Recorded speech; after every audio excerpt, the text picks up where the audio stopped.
मैं सोनम सिंह आप सभी का आपके अपने इस YouTube चैनल में स्वागत करती हूँ। अगर आप चैनल में नए हैं तो चैनल को लाइक, सब्सक्राइब और शेयर करें।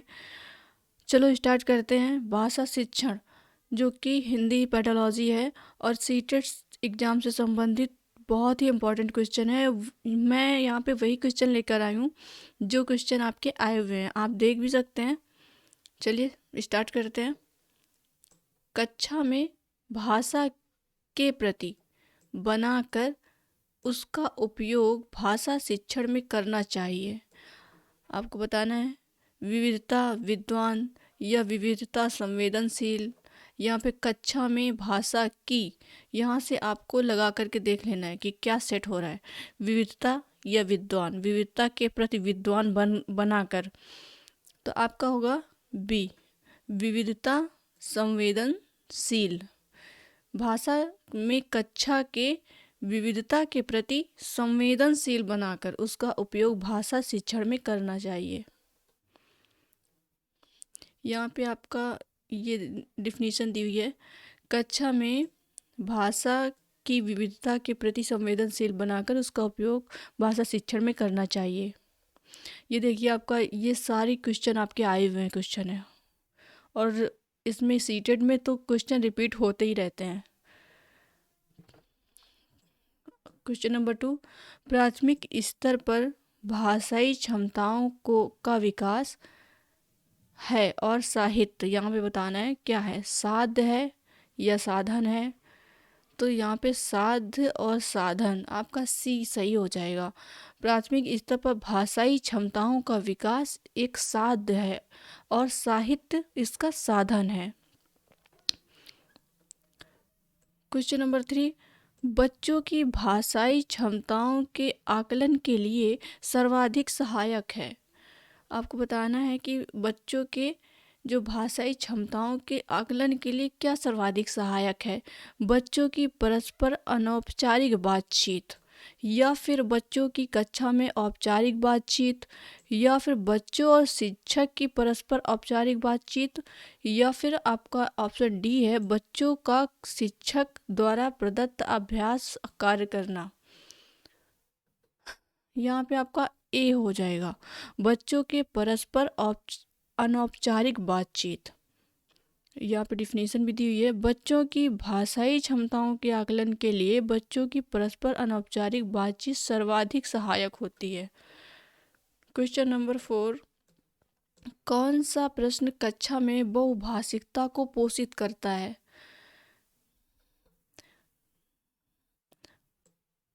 अच्छी लगने वाली महक को क्या कहेंगे, या फिर बुरी लगने वाली महक को क्या कहेंगे।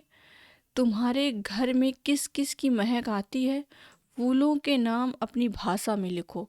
तो यहाँ पर ये हो जाएगा आपका डी, कक्षा में बहुभाषिकता को पोषित करता है ये, फूलों के नाम अपनी भाषा में लिखो। जब बच्चे अब यहाँ पे तो डिफिनीशन भी दी हुई है, दिए गए प्रश्नों में फूलों के नाम अपनी भाषा में लिखो प्रश्न कक्षा में बहुभाषिकता को पोषित करता है।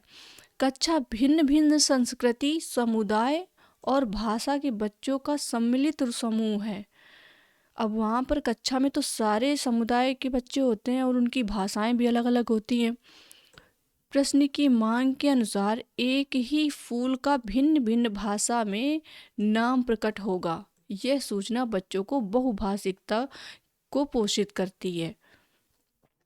क्वेश्चन नंबर 5, निम्नलिखित में से कौन सा प्रश्न बच्चों की भाषा क्षमता के विकास में सर्वाधिक सहायक है।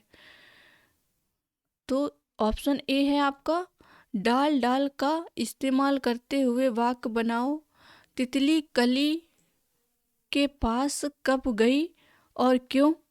तितली और कली ने क्या खेल खेला। तुम्हारी मनपसंद किताब कौन सी है।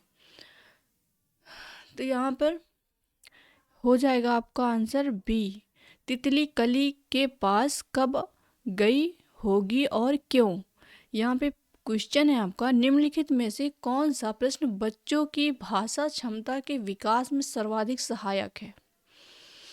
दिए गए प्रश्नों में तितली कली के पास गई होगी और क्यों, प्रश्न बच्चों की भाषा क्षमता के विकास में सर्वाधिक सहायक है। ऐसे प्रश्न चिंतन करने एवं कल्पना करने को प्रेरित करते हैं, जिससे बच्चों की अभिव्यक्ति क्षमता का विकास होता है। अब आपका क्वेश्चन नंबर 6। कई बार बच्चे जब स्कूल आते हैं तो 2 या 3 भाषाओं को और बोलने की क्षमता से लेस होते हैं। आपको बताना है कि यहाँ पे इस खाली स्थान में क्या भरा जाएगा। ऑप्शन नंबर डी होगा आपका समझने। कई बार बच्चे जब स्कूल आते हैं तो 2 या 3 भाषाओं को समझने और बोलने की क्षमता से लेस होते हैं। Question number 7। किसी विषय को सीखने का मतलब है उसकी, अब यहाँ पे आपको बताना है, अवधारणाओं को सीखना, उसकी विषय वस्तु को सीखना। आपका ऑप्शन होगा सी, अवधारणाओं को सीखना, उसकी शब्दावली को सीखना।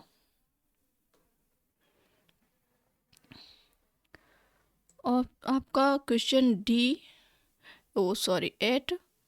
बच्चे अपनी मातृभाषा का प्रयोग करते हुए हिंदी भाषा की कक्षा में अपनी बात कहते हैं। यह बात है, अब आपको बताना है कि इनमें से कौन सा होगा।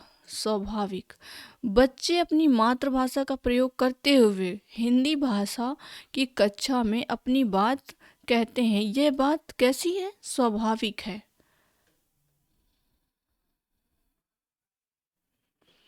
अब यहाँ पे देखो, इसका ये देख लेते हैं, डिस्क्रिप्शन में ये जो दिया हुआ है, अपनी बात कहते हैं। यह बात स्वाभाविक है। प्राथमिक स्तर पर शिक्षा प्राप्त करने के पूर्व बच्चे मातृभाषा में अपने विचार अभिव्यक्त करना सीख चुके होते हैं और इसी के आधार पर द्वितीय भाषा की अवधारणा का विकास करते हैं।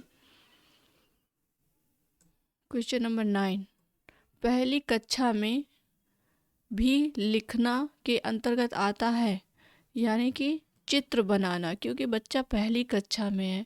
पहली कक्षा में वो शब्द लिखना, वाक्य लिखना, अक्षर लिखना, इनसे तो कोई मतलब नहीं है। तो चित्र बनाना, पहली कक्षा में चित्र बनाना भी लिखना के अंतर्गत आता है। ये मतलब सर्वश्रेष्ठ तरीका माना जाता है। पहली कक्षा में चित्र बनाना भी लिखना के अंतर्गत आता है। लेखन भावों को लिपिबद्ध करके अभिव्यक्त करने की एक प्रक्रिया है जिसमें निर्मित चिन्ह भाव प्रकाशन के मूल माध्यम होते हैं। कक्षा 1 के बालक की अंगुलियां एवं हाथ सुकोमल होते हैं। चित्र बनाने के द्वारा बालक इनके संचालन पर नियंत्रण करता है तथा धीरे धीरे दृढ़ता आती है और वह समुचित चिन्ह बनाने में सक्षम बनता जाता है। आपको क्वेश्चन नंबर 10। प्राथमिक स्तर पर पढ़ना सीखने में सबसे कम महत्वपूर्ण है, यानी प्राथमिक स्तर पर पढ़ना सीखने में सबसे कम महत्वपूर्ण क्या है? अनुमान लगाना है, या फिर संदर्भानुसार अर्थ, या फिर अक्षरों की पहचान, या पढ़ने का उद्देश्य। तो प्राथमिक स्तर पर ये आपका सी हो जाएगा, अक्षरों की पहचान। तो चलिए, आपके आज 10 क्वेश्चन हो चुके हैं, तो आप अच्छे से पढ़ते रहिए और बताइएगा आपको कैसा लगा। ठीक है, थैंक यू।